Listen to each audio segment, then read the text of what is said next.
Hello friends, good morning. I'm Aarti. I'm going to dictate you exercise number 16 from Progressive March.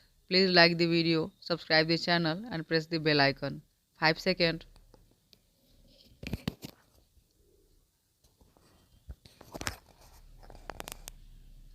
Start.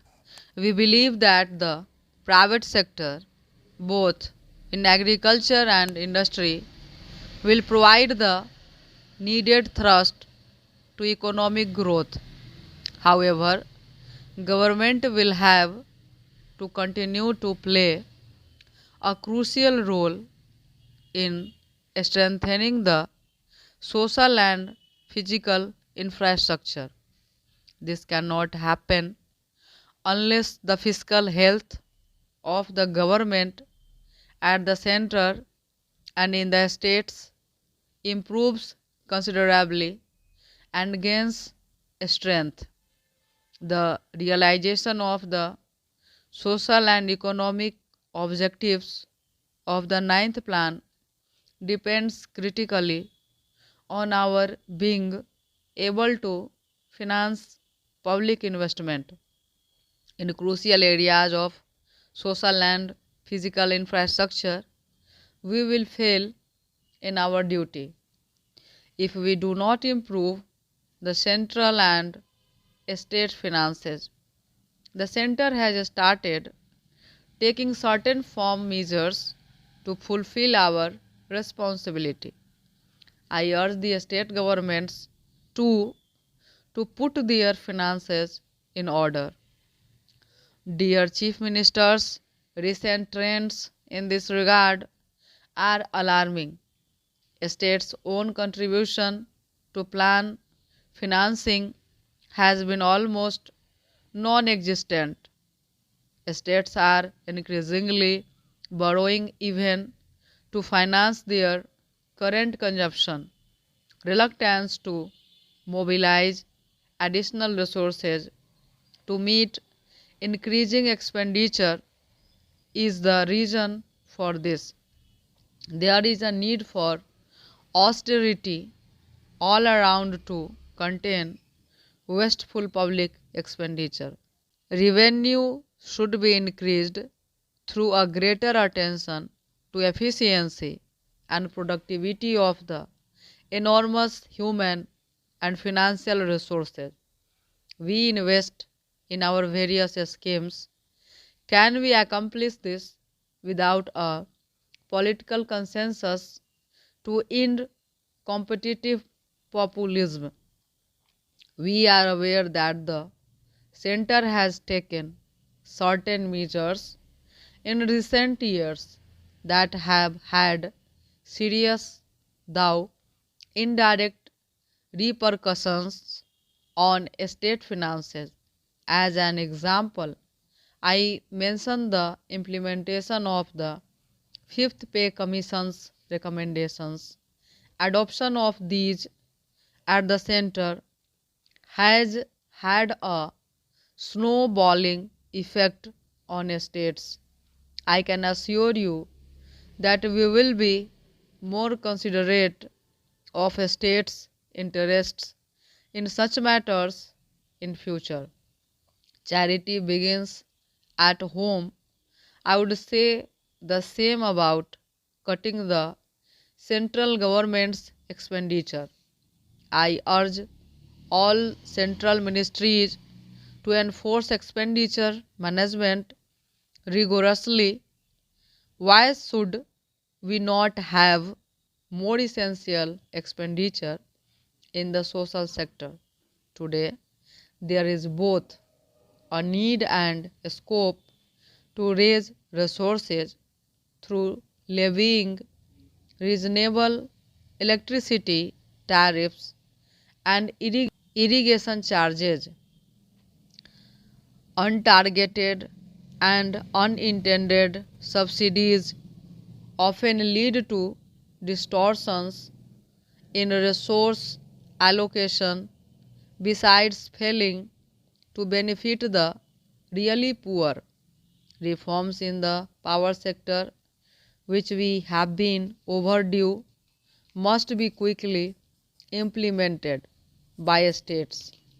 That will lead to better financial annotations of the power sector, which underserves financial freedom for the time being.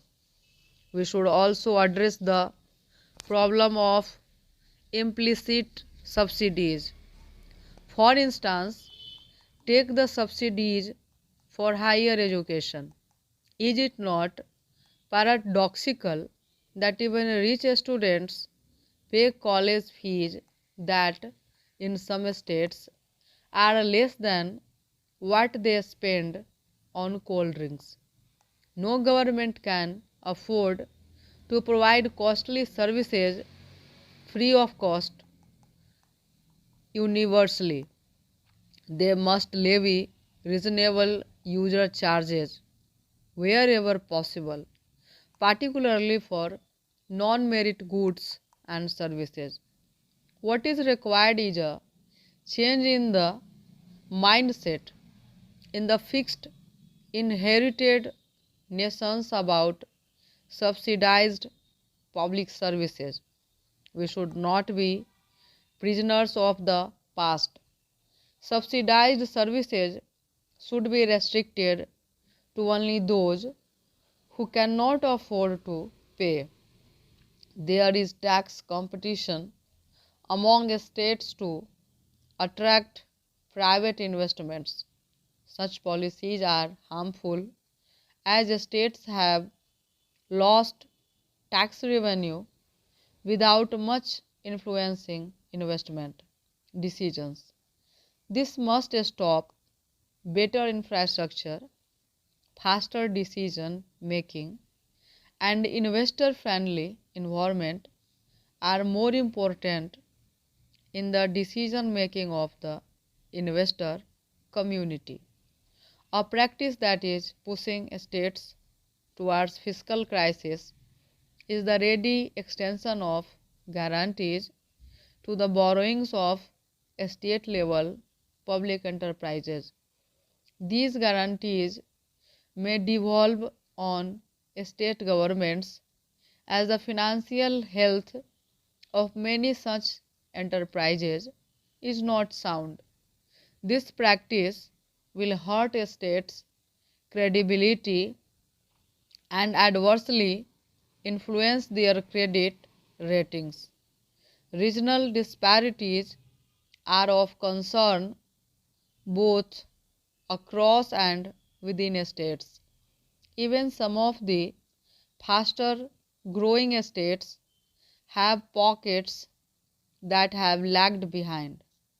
We should exchange notes on lessons of such unbalanced development. Faster and widespread development is the medicine for many of the ills of our economy, polity, and society. Let us strive to live up to the expectations of the people, especially of the poorest, who are also the majority of voters. Modern communications and media have raised people's expectations. We cannot forget that many of the social, political, and communal tensions we see today are due to the non-realization of these expectations. The 73rd and 74th Amendments to our Constitution 5 years ago provide for a third tier of government. Still, several states have not yet imbibed the spirit of these amendments. There is an urgent need for genuine devolution of political, administrative, and financial powers to the Panchayati Raj institutions. If democracy works at the national and state level, it will surely work at the village level also. Rather, democracy at the national and state levels will only be enriched by extending it to the grassroots. All of us cherish peaceful and orderly progress. Good governance is essential for this. The rule of law is a prerequisite for good governance. Stop.